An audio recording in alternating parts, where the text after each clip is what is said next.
Welcome everyone to Black Men Speak. I'm your co-host, VJR Stewart. And I'm your co-host, the Tommy D. Duncan III, otherwise known as TD3. It is Wednesday, And it's certainly Black Men 20 Speak. October the 16th, 2023. And if it is Wednesday night, It's certainly Black Men Speak. So let's give a shout out to Liquid for providing our theme music. If you haven't already, please hit that like button to help us with the algorithm. And the notification bell so you'll be notified when new shows are uploaded. We do a show every Wednesday at 8 p.m.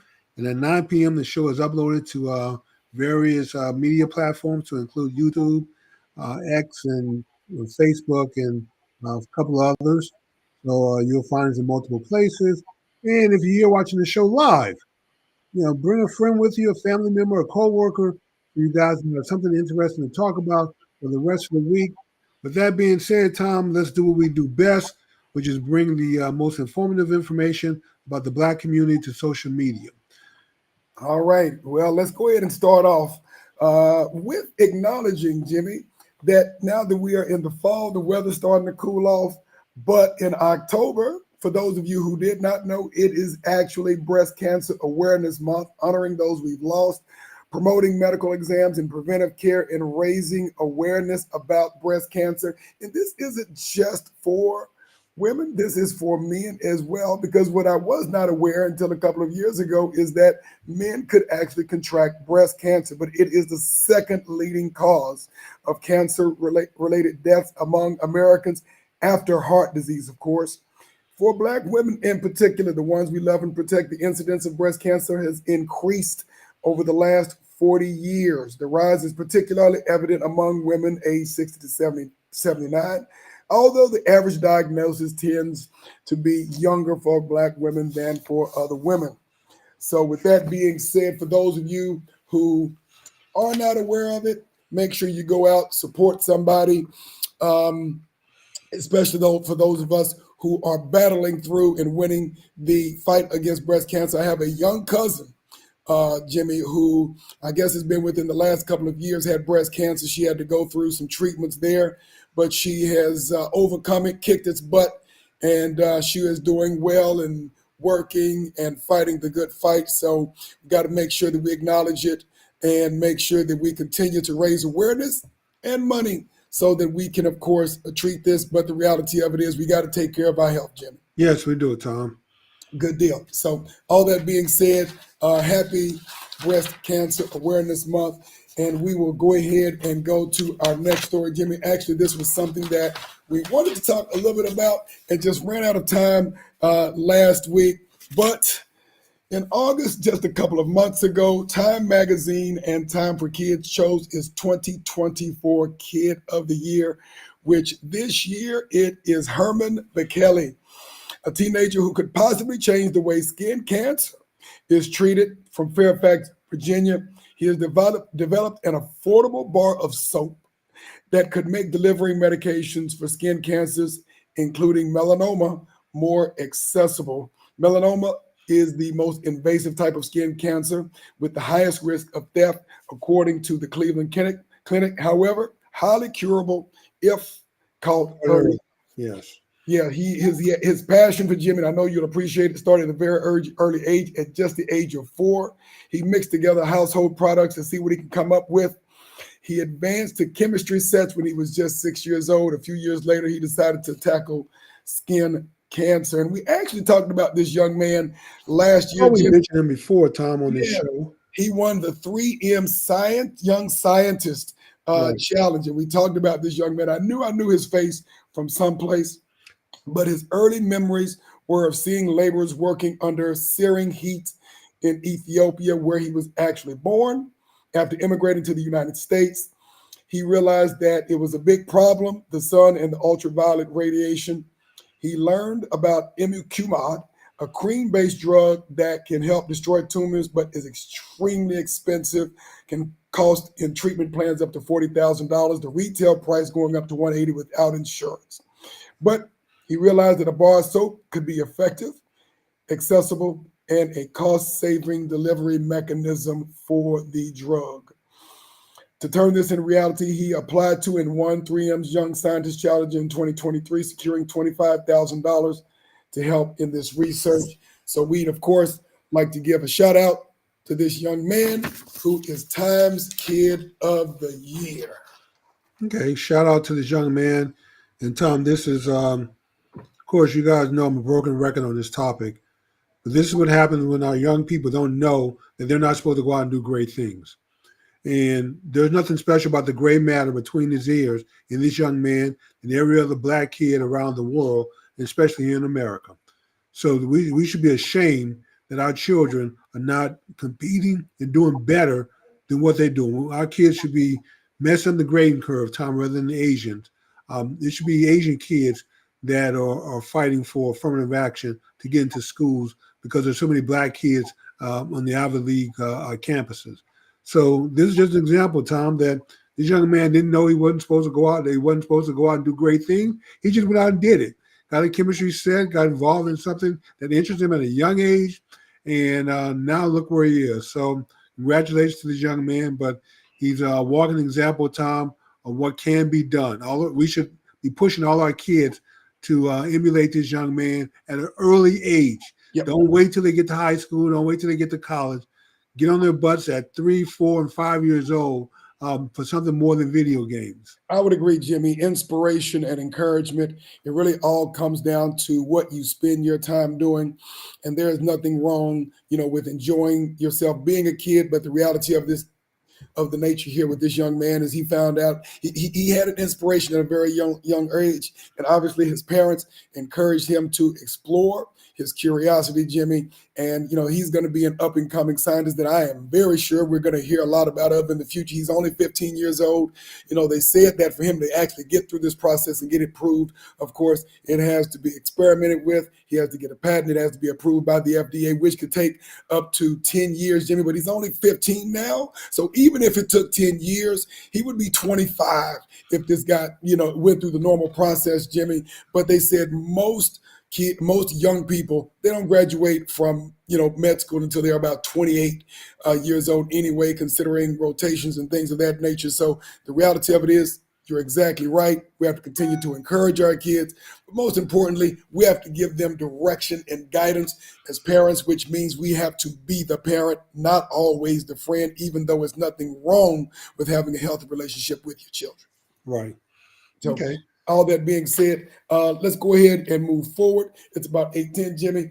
Next, we're going to go into a little sports, but I know we've got a little college and a little pro football, Jimmy. Do we want to start off?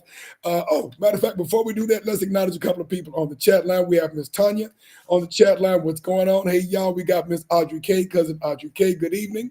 Thank you for joining us. And then we've got our frat brother, Ken Manus, on the line as well, out of the Carrollton area. So we want to thank him for joining us as well. A newbie? I haven't heard that name before. He has been here before. He hasn't been here lately, but he has actually been here on the chat line before. Welcome, Ken. Yeah, I want to thank him for joining us. Also, we've got our other fraternity brother, Mr. Frederick V. Roberts, Esquire, out of Prairie View, Texas. Want to thank him for joining us. Again, of course, always a wealth of wisdom and knowledge, Jim. And he's actually from the bloody Bahamas, is what I call it, because he always says bloody. So he is from the bloody Bahamas. And I know we'll get a quick laugh out of that. Why don't we do this, Jimmy? Because we're going to probably talk a few minutes on our sports reels. Why don't we start off a little bit early on the music contest? Okay. And then we'll go to our sports, because that may take a couple of minutes if we cover college and pro sports. And the rules of this, Jimmy is going to play a cappella version of a song that you should probably know. And if you identify the artist of record or the official name of the song, then you get 1 point. Or if you get both of them, or the first to get both of them, then you'll get 2 points. And there is a number at the bottom of our screen that you will text your response into. Jimmy or I will let us know who are the first to get the responses to that. The number is 346-666-6829. I will repeat that. 346-666-6829. As soon as it comes on, you can text either the artist of record or the official name of the song, Whoever comes in first will actually get the award. Not on the chat You line. can send in more than one text. Gotcha. But not on the chat line, but on the number. All right, Jimmy, let's go ahead and get started with our music contest. Okay, first song. Mean that much to me, ain't too proud to beg, and you know it. Please don't leave me, girl. Ain't too proud to plead, baby, baby. Please don't leave me, girl. Now I've got a love so deep in the pit of my heart, and each day it grows more and more. I'm not ashamed to come and plead to you, baby. If pleading keeps you from walking out that door, ain't too proud to beg, and you know it. Please don't leave me, girl. All right, 30 seconds, Tom. All right, we've got 30 seconds. We've got a couple of responses coming in. We've got about 15 seconds left. About 5 seconds left.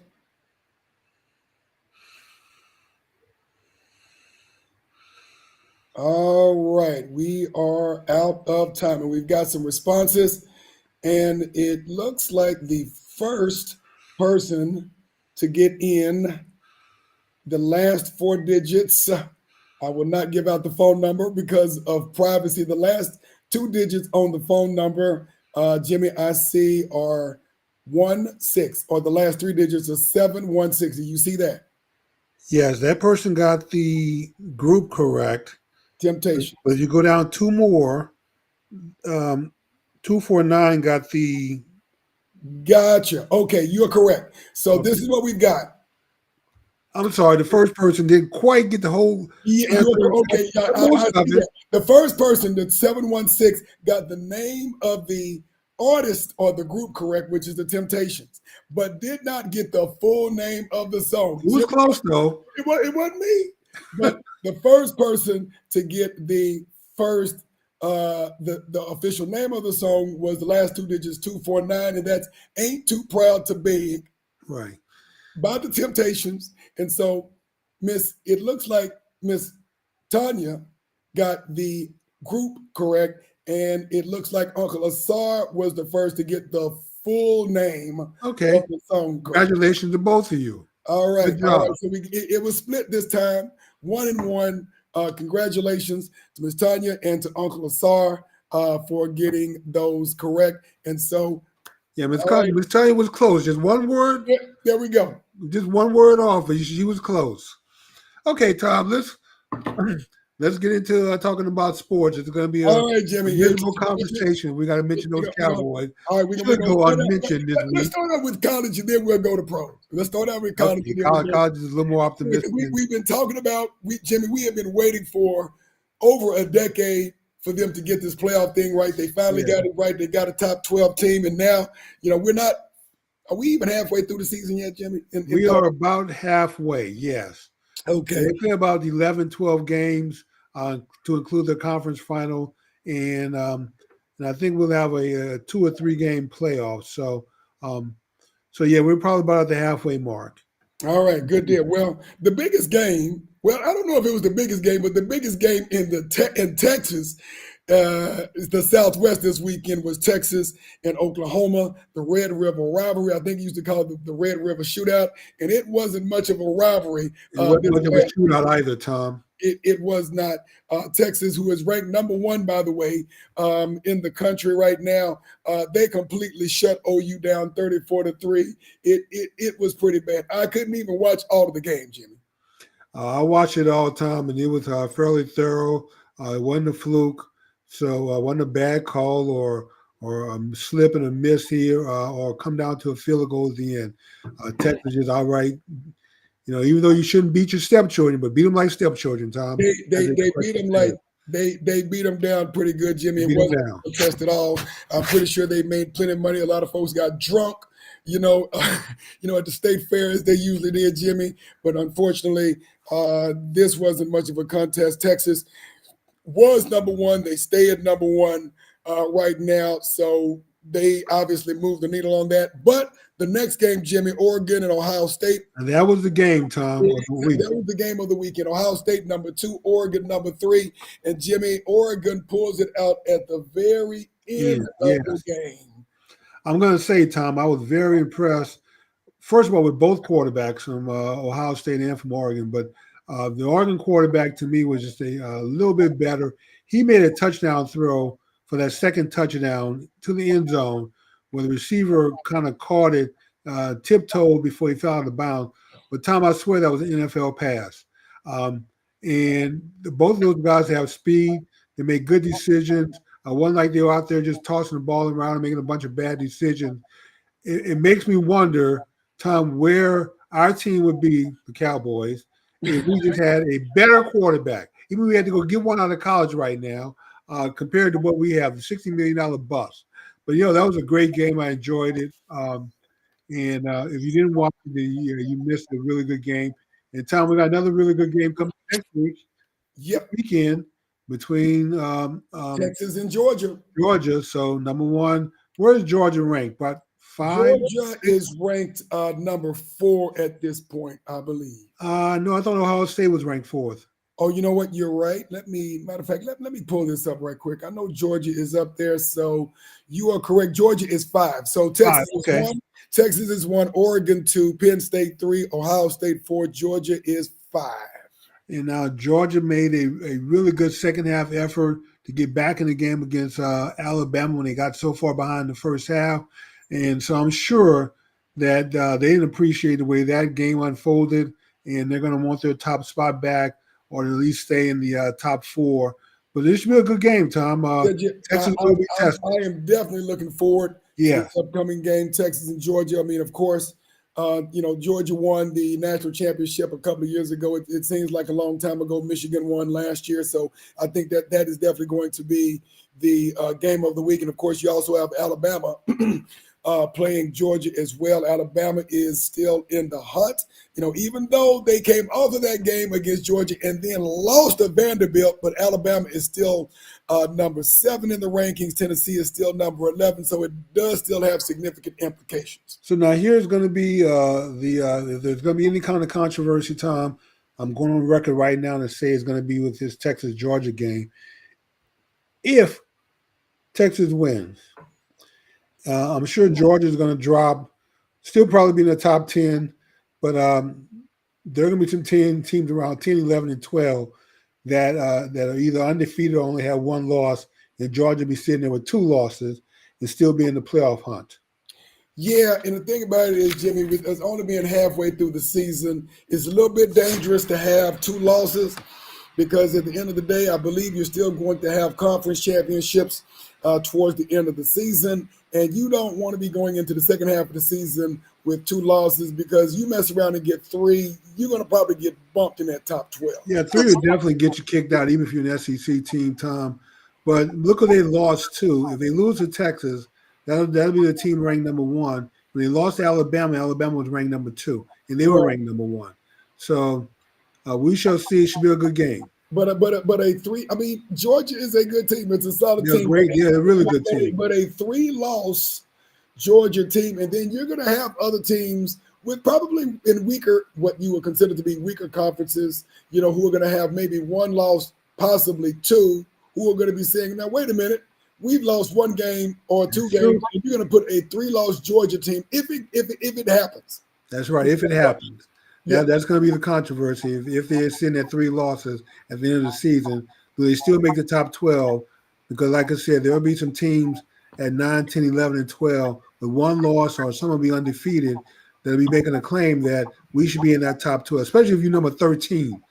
And Georgia's sitting in that 12th spot. So right, because this is the deal. When you look past 12 right now, when you look at and we're six games in. Brigham Young 6-0, Indiana 6-0, Pittsburgh 6-0.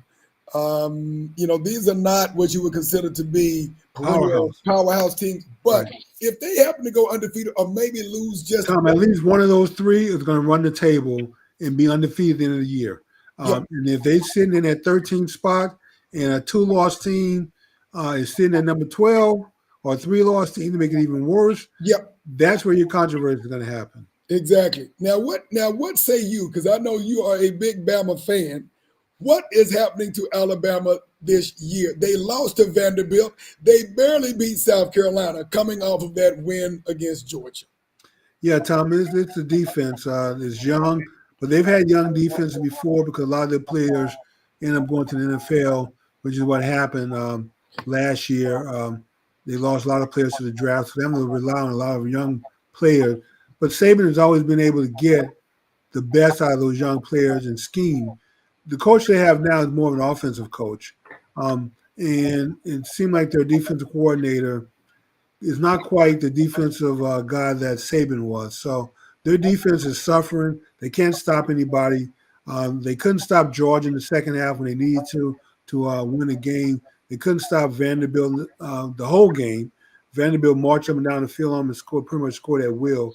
And then this last game against South Carolina, they barely hung on for dear life. So this is not what Bama is used to. Yeah. So they're going to have to figure out a way to get that defense better, and they have to get it done quickly. They know they have they got the toughest part of their schedule. They still got Auburn coming up, but you know how the SEC is, Tom. Everybody's going to be geared up to beat Bama. Yep. You know, especially if they figure you're a wounded duck. They're going to want to step on you, break your neck, and take you down. So even though you're not the Bama of old, still everyone wants to beat you, and that's what they're going to have to go against. That's the added motivation. So we'll see how the rest of the season goes. Jimmy, this is the issue. Bama plays Tennessee this weekend. Okay? Tennessee's a tough game, even though they lost this week. They play on the 19th. Well, no, Alabama plays Tennessee on the 19th.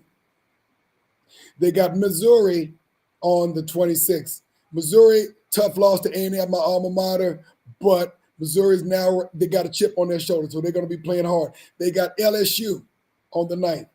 And then, of course, you mentioned they got Auburn in the Iron Bowl. Yeah, Jimmy. So they got to figure out some things, Jimmy, or it might be tough sledding for them. Tom, if there's any team that's going to drop out of the top 12 right now, I would predict that that would be Alabama.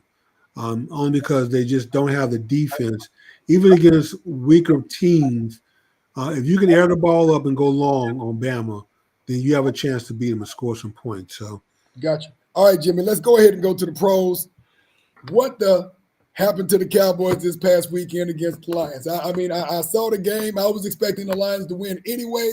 I wasn't expecting them to win by almost. Were you drinking while you watched the game, or you just watching the game sober? I just watched the game. The Lions always play the Cowboys tough. Pretty tough, Tom. I was expecting the Lions to actually win. I wasn't expecting them to win by 38 points, was it? Yeah, and the way the Lions lost last year, they had the added motivation to come in and seek some revenge.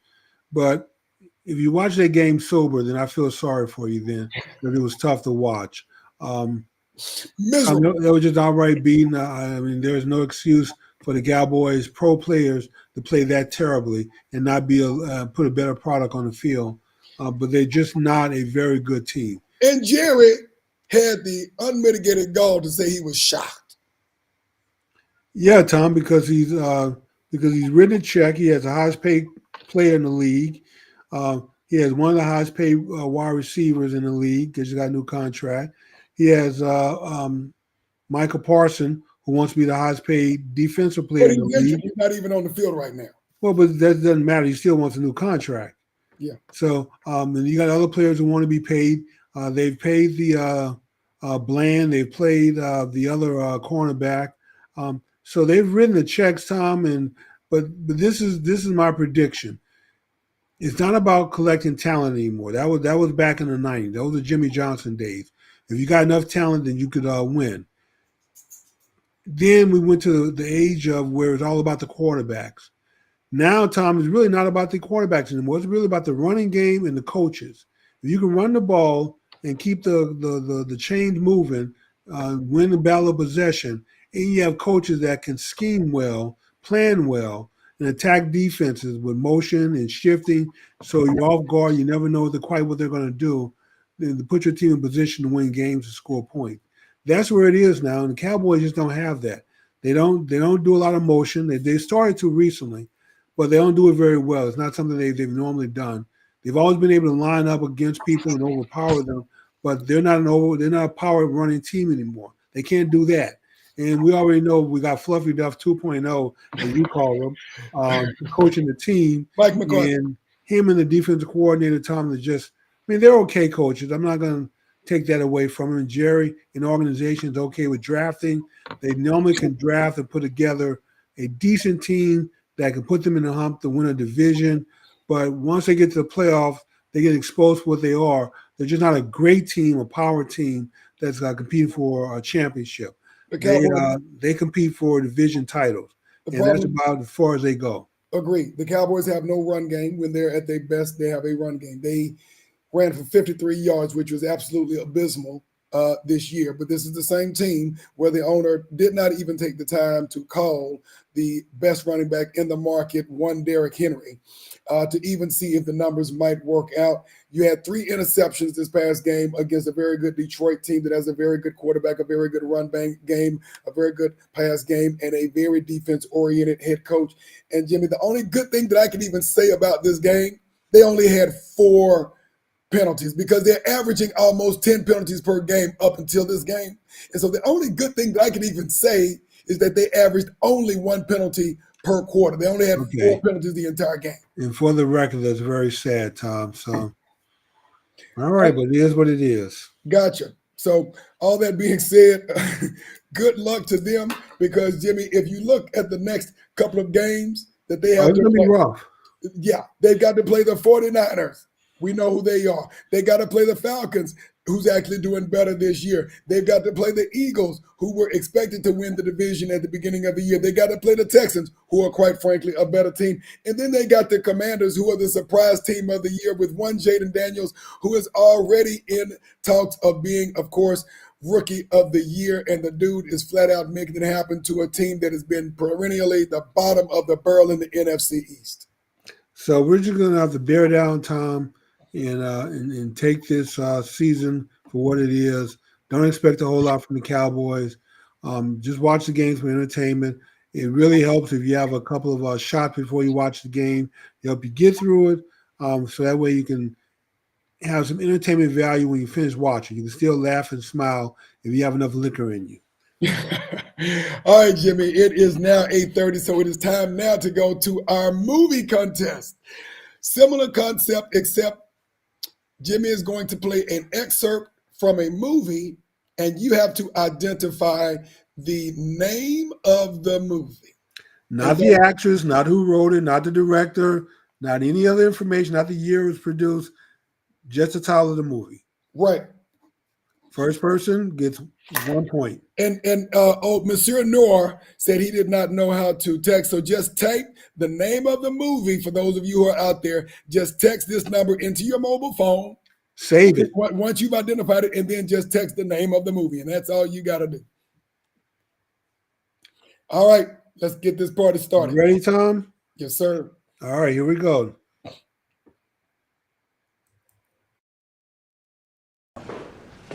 For 40 minutes a day? What are you doing now? We're T-minus 0 here. I put a lot of faith in you. There's no bathroom for me here. What do you mean there's no bathroom for you here? There is no bathroom. There are no colored bathrooms in this building or any building outside the West Campus, which is half a mile away. Did you know that? I have to walk to Timbuktu just to relieve myself. And I can't use one of the handy bikes. Picture that, Mr. Harrison. My uniform, skirt below my knees, my heels, and a simple string of pearls. Well, I don't own pearls. Lord knows you don't pay colors enough to afford pearls. And I work like a dog day and night, living off of coffee from a pot none of you want to touch.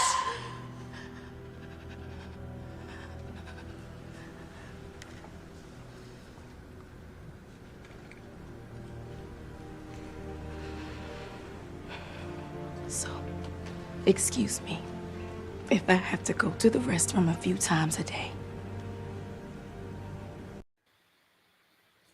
Powerful. Yes. Powerful. That is the very talented actress, Taraji P. Henson. You got 30 seconds. Yep, we've got 30 seconds, and we've already got a response.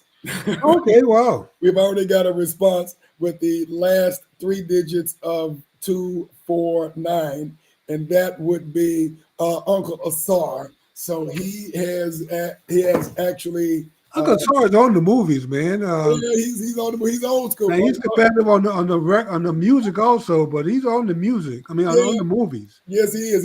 He's old school, so I guess he knew. Well, this was a more recent movie. It's not a 1970s movie, but he was the first one to get this one right. So congratulations to Uncle Asar on winning the movie contest. So we are now going to go into our stories for this week. At a quarter till, we will have our next music contest, Jimmy. So let's get it started. First, there's one article or there's one story that we've kind of missed for the last week or so that we're going to spend a couple of minutes on before we go to a hot and juicy one, Jimmy. A couple of weeks ago now, the Department of Justice announced just 2 weeks ago that it plans to launch a review of the 1921 Tulsa Race Massacre, an attack by a white mob on a thriving Black district that, of course, we know as Black Wall Street, considered one of the worst single acts of violence against a Black community in U.S. history. The review was launched under federal cold case initiatives that has led to prosecutions of some civil rights era cases, although the Assistant U.S. Attorney General said there are no expectation there will be anyone living who could possibly be prosecuted in this case. This is the first ever federal probe into the Tulsa Race Massacre that was embraced by the descendants. The last 2 living survivors, Jimmy, of this massacre, that being 110-year-old Viola Fletcher and 109-year-old Leslie Benningfield. As many as 300 American citizens were killed. More than 1,200 homes, business, schools, and churches were destroyed. Thousands were forced into internment camps overseen by the National Guard. When the mob, including some deputized by authorities, looted and burned Greenwood District. The Oklahoma Supreme Court, prior to that, dismissed a lawsuit by the survivors, dampening the hope of advocates that the city would ever make any amends for the attack. However, the attorney asked for the Federal Department of Justice to review and look into this to, at some point in time, finally make some amends to one of the worst massacres of an American community in the history of the country. Well, Tom, we generally know about Greenwood and Rosewood, but there were actually dozens and dozens of these around the country, on some on a much smaller scale. Even what we call reading about 4 or 5 of them just here in Texas alone. But Tom, you know what? A meaningless investigation is not going to mean anything. If the country wants to, the government or Department of Justice want to do something, then just have the administration come out and apologize on behalf of the country at that time. Just say, hey, it was ignorant, it was wrong, it shouldn't have happened, and on behalf of the nation, we apologize, and then move on. Because none of the people who committed these crimes are alive. You're not going to lock anybody up. What is your meaningless investigation going to do? I mean, that's all it is. Just issue an apology. If you want to make some kind of formal declaration, bring the survivors in, give them the Presidential Medal of Honor, Congressional Medal of Honor, then fine, do something. You want to put a plaque up or a statue up, great. But the apology would do a lot more in acknowledging wrongdoing than some, phony investigation just to make this go. What makes it phony to investigate it? Tom, because it's a federal investigation. You investigate wrongdoing with the goal of locking people up. That's justice. There's no justice here when everybody's dead. Justice would be some restoration of what was destroyed. Tom, the federal government is in the criminal. The DOJ is in the criminal business. That. But since not in the civil restoration business. But since the local and the state government have failed to bring any, that's not the federal government's issue.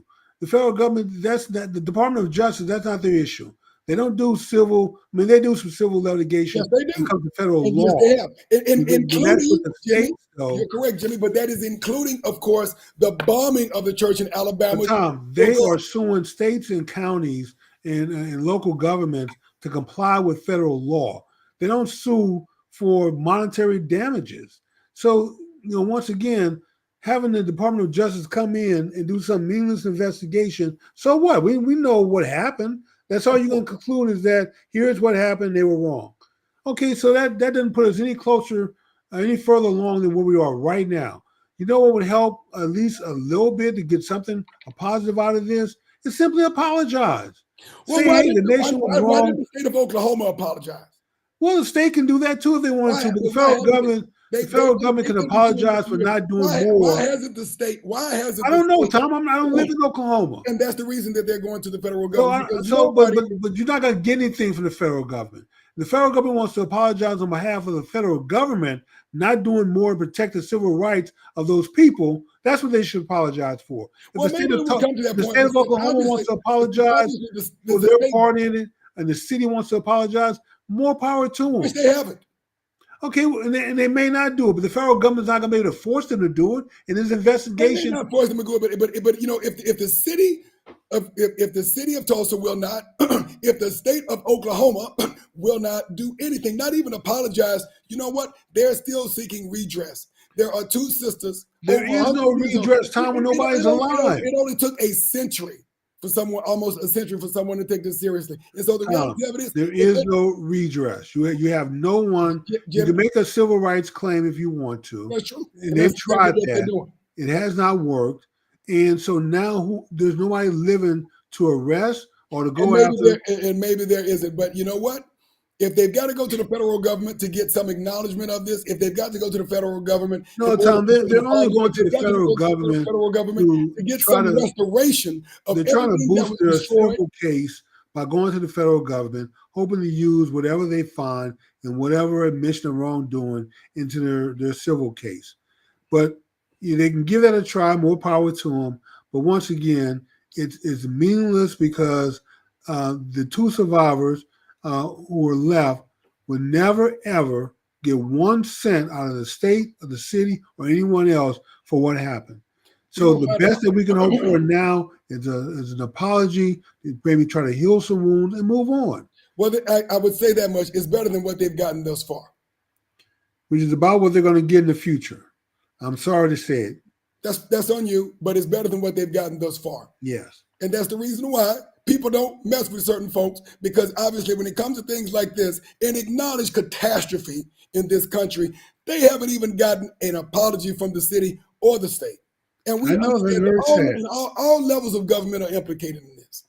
But on top of that, Tom, you know what? The people of Oklahoma, the people of Tulsa, I'm pretty sure they have black populations in both. And they don't seem to be very much pressed about it, making a lot of noise about it. How would you say they're not pressed about it?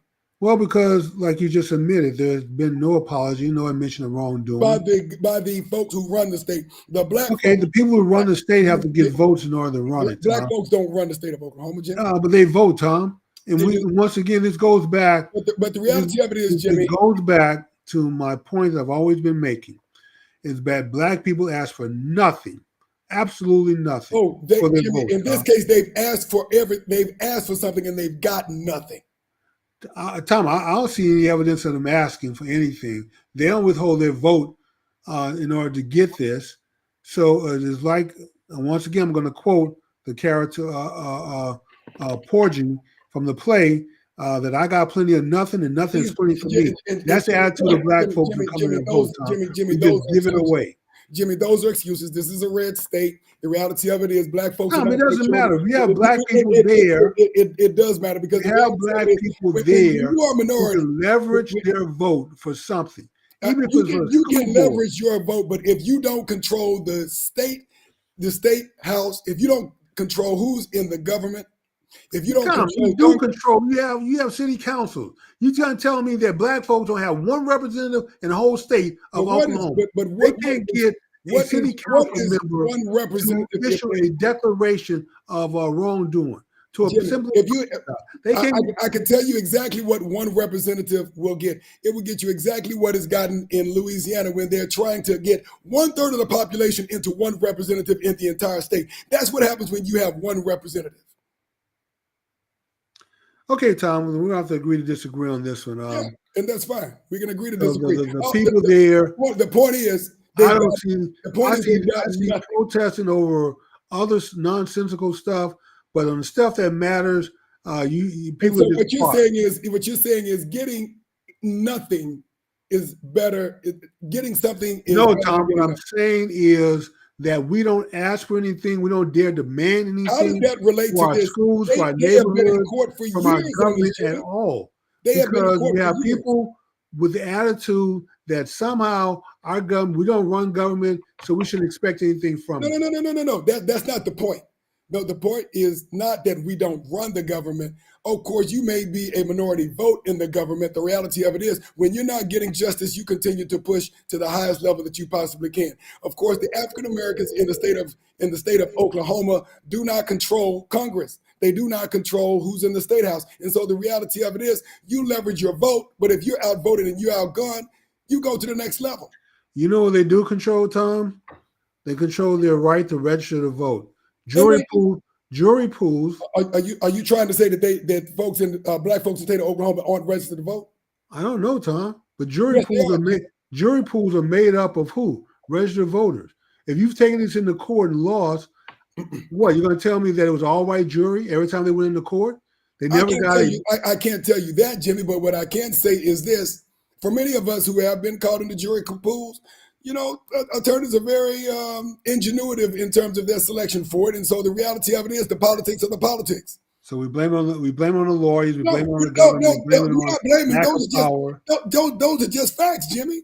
We're not blaming no one. Those are just facts. Okay, all I see, and I don't live in Oklahoma, I'm not there, but here from the outside, all I see is the people of Oklahoma have spoken. And this is not something they're interested in. People have not spoken. They're not interested in apologizing. They're not interested in making restitution, because if they were, they would have done it already. So they're not doing it, Tom. So the people who are in control are not interested. Well, the people in control, the people who have the majority in Congress are not interested in apologizing. The people in control represent who? The people of the state. They don't represent everybody in the state, Jimmy. If they did, this would not even be an issue. Tom, first of all, they don't represent everybody in the state. In a representative form of government where you can speak for everybody in the state. You speak for who you think is the loudest voice in the majority or the plurality in your state, or your district, or your city, or your county. That's all you can do. So every voice cannot be heard, but enough voices have not been made available. Every voice can be heard. Every voice can be heard, Jimmy. Everyone will be heard, Tom, but you know what? Evidently, the representatives there are not, and they represent the people, so they're the official voice for the state, for the city, and they decided that they don't care. And so now that we will agree on. They've decided they don't care about the minority opinion. That's a fact. Well, all right, Jimmy, it is 1:45, so let's go ahead and get to our next song. All right. Same thing. Make sure that you text your response to 346-666-6829. All right. Didn't love you quite as often as I could have. Maybe I didn't kiss you quite as good as I should have. But you were always on my mind. Oh,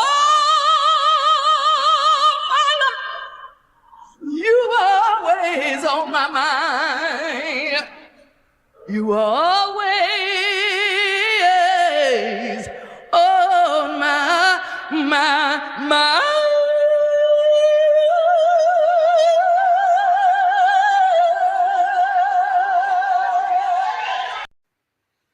All right, Jimmy, we have got 30 seconds.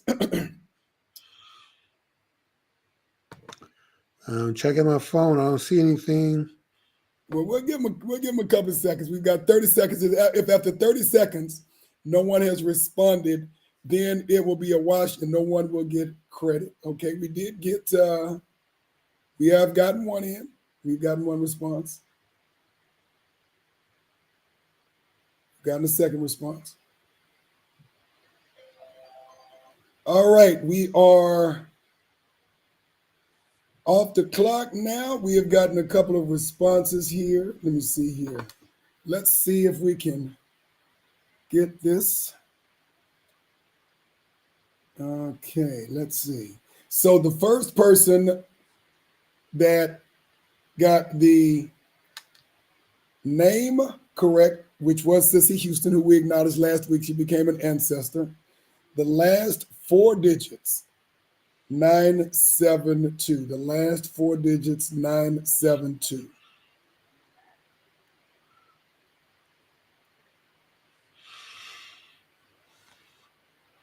I think 076, Tom, is probably. Okay. So it looks like the first person, if I'm getting this correct, the first person to get the name of the artist correct, which was Sissy Houston, is Miss Marion Square. So she actually got the artist of record correct. And then the first person. Is it 972? Yep, 972. Okay. That's Miss Marion. And I would say 076 got the name correct embedded in the answer, which should be okay because all we asked for is just the. So if they added to it, it's okay then. Yes. Okay. You can put in as many entries as you want. So, yes, if the correct answer is embedded in your answer, that's still fine. So the official name of the song is always on my mind. But if they added 2 words, you are or you were, then that is still correct. Yes, because they still got the answer embedded in their answer. Okay. They were first. Let me see here. Because no one else gave a more accurate answer. So we're going to go with the most accurate answer who came first. Okay. Let's see here. And if you don't know that person, if you can. That would be cousin Audrey K. Oh, okay. That would be cousin Audrey K. She actually got the name of the song correct, which means that she knows some music. Yes, she does. She knows. Most of our folks do, because they're generally very, very close most of the time. So that at least lets me know they at least heard the song before. All right, good deal, good deal. All right, Jimmy, we got about 10 minutes left, so let's go ahead and get to our next story. Of course, there was a lot of interesting stuff in the news. Of course, most of it politically inclined. And this past week, there has been some pushback on a statement or some statements that former President Barack Obama made in an informal conversation with some brothers after his formal speech in Pittsburgh, Pennsylvania, I believe it was this past week. And, it wasn't a part of his formal speech, but some brothers took exception to the fact that he felt that he was being overreaching and telling understanding, Tom. How about that? Overreaching in terms of how they should vote. Basically, how did you feel about it? And I would suggest this: go and look at it yourself. But basically, what he was saying is that the feedback that he was getting from some of the pollsters and other folks from the campaign is that some of the brothers, and he was speaking specifically to young brothers, had an issue with it being a woman running for president, or they were going to sit it out or vote in the other direction. And I guess some of them thought that he was a little bit condescending in talking to him like that. So there's been a lot of pushback this week, which, the question is, how does that affect her campaign? Who knows? The reality of it was his statements, not her statements. Tom, here's the bigger picture that eludes you. Or maybe it doesn't elude you, but you don't want to mention it. The Democrat Party feels as though they own black people. They've had our vote for 60 years. We got a bunch of IOUs. They haven't delivered on any of them. And so finally, they haven't delivered on any of them, Jimmy. Any of them, Tom. I can make that statement quite clearly with a lot of bass in my voice. Oh, you can make that. So what you're saying Hold is, on, Tom. Let me finish. Okay, go ahead. Before you start trying to knock down my building here. Okay. And the fact that an old crusty, dementia riddled Jim Crow Joe, who hadn't delivered anything in 8 years as vice president, 4 years as president, hadn't even delivered on the $7 billion to the HBCUs that he promised, hadn't asked Congress for any of the money for Africa or for HBCUs that he's pledged, has the nerve to tell black folks that, if you're confused about whether to vote for me or Trump, you ain't black. So for him to be able to make that statement, and I didn't hear any of the estrogen field, panty wearing, a weak ass, Van Jones crying, Magic Johnson, D.L. Hughley, Steve Harvey, estrogen field guys to say anything pushback on Jim Crow Joe when he feel he's comfortable enough to tell black people whether they're black or not. But Janet Jackson saying she heard that Kamala Harris is not black gets all kind of pushback, and she gets excoriated by some weak black men. And then this comes along. They send the overseer out to whip black people into shape. Too many of y'all are leaving the plantation, especially talking about not voting or voting for Trump. That's not to be born, Tom. So they sent the overseer out to whip us into shape, and he's out here talking about his disappointment over your vote, how you're voting, as if you don't have enough sense to decide to vote your interest, that you're obligated, because that same Negro, and I say that with a lot of cheek and fun, because he was not raised by a black mama or black grandparents. Neither was Kamala Harris raised by a black mama or a black grandparent. Do people choose their parents? Either one of them to say they black. Do people choose their parents, Jimmy? When they have no black culture whatsoever, I accept Rachel Salazar, a white lady who used to be NAACP president up in Seattle, as more black than those two, because at least she stood up and fought for black people in her position as president of NAACP. But for him to stand up and try to chastise black men, okay, you wouldn't dare go chastise white men, Asian men, or Hispanic men, but somehow you're going to put this on us because we want to vote. Put what on us? That the fact that you are not showing her the same love you showed me. That was his point. That you're considering not voting for Kamala Harris. The excitement wasn't there in essence. Okay, Tom, that's on her then. Give those black men a reason to vote for you. Is it a fact or not? Okay, but black men are not obligated to vote for her. I mean, they're not obligated, but is it a fact? If you want their vote, earn it. But Jimmy, that is actually what she stated. She stated, but when she first took the top of the ticket, that is what she said. Okay, she said very clearly. She has not done enough, which is evident by the polls that black men have abandoned her. It's not even all black men. It's like 21%. So you still have the bulk of black men voting for you. We're very aware of that. Okay, so just a few leaving the plantation is not to be borne. It's not to be tolerated. Well, I mean, it's not even a matter of toleration. It is, Tom. No, it is. You don't dare. Okay. I'm gonna let you finish. Where is a lack of whatever it is for white men?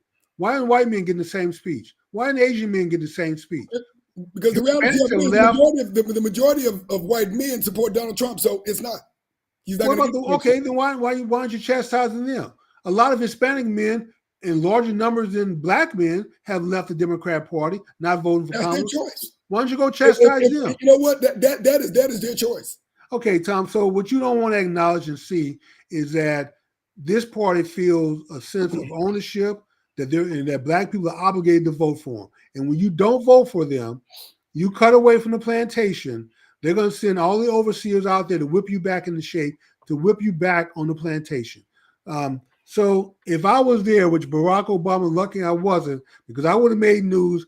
And if there are any children watching this show, because we're a PG-13. Well, let's keep it PG-13. Cover your ears. Jimmy, let's keep it PG-13. But I would have told them blank off. Thank you. I would have told them outright to just go blank off, because you have no right whatsoever to tell me how to vote. And I agree with that. I mean, I can't disagree with you that, Jimmy, but I mean, the reality of it is when you say absolutely nothing, I think the last time I So checked, we got 60 years of IOUs, haven't collected on any of them. And the sad thing is, we don't even demand payment on those receipts. Whose fault is that, Jimmy? What? Whose fault? That's is that? our fault. I've been Okay. saying that, Tom. We don't demand anything for our vote. Whose fault is that? It took the orange man to fund our HBCUs when the black man, so-called black man, took money away. $250 million a year versus $16 billion. Took money away from HBCUs to give it to magnet. And the reality of it is, Jimmy, they were getting that money when Obama was president. Tom, he took $750 million away from black schools. Hold on, Tom. I'm going to try to educate you here. $758 million to be exact, away from HBCUs to give it to Hispanic schools. He did nothing about those sentencing guideline reform that his vice president was the architect of. You know how many meetings I went from our book club to other social clubs complaining about those sentencing guidelines? But yet, we became definitely quiet, when Obama was in office, not demanding he do anything about those guidelines that his vice president wrote. Who did something about those guidelines? The racist orange man. Who did something about the funding for HBCUs? Yeah. The racist orange man. Who did something about economic development in the black community until we start burning buildings down with Black Lives Matter? $80 billion down the drain. Where the receipts for that investment in the black community? Where are the receipts, Jimmy? We got two minutes. Tom, we have $80 billion of investment. If I need to send you. Show me. Okay, I will. Look, Jimmy. And I tell you what, why don't we do this? Why don't we make that the topic for next week? We'll start the show off 40% because you're not very good at eating your humble pie when you get caught. Still 40% less likely to own a home than their counterparts, Jimmy. No, those are not receipts. Those are not receipts. $16 billion invested in HBCUs. Yeah, those receipts. He promised that he was going to select a black woman as VP. That is Biden. He did do it.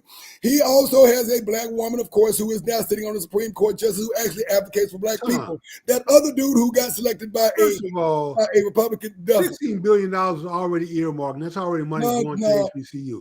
He promised $7 billion in debt relief and grants. Look, do the research for yourself. Do I need to go get do the research for yourself, folks? Okay, I tell you what. Why don't we make this a top subject for next week? We're going to read the language of his pledge and what was actually in there in the $7 billion. Half of that was debt relief for schools. The other half was supposed to be grants to them, which he has not gone to Congress and asked for one penny for the HBCUs or the money he pledged to Africa. He hadn't put in his budget. He hadn't fought for it. He hadn't asked for it. Not a down payment, not 1 cent.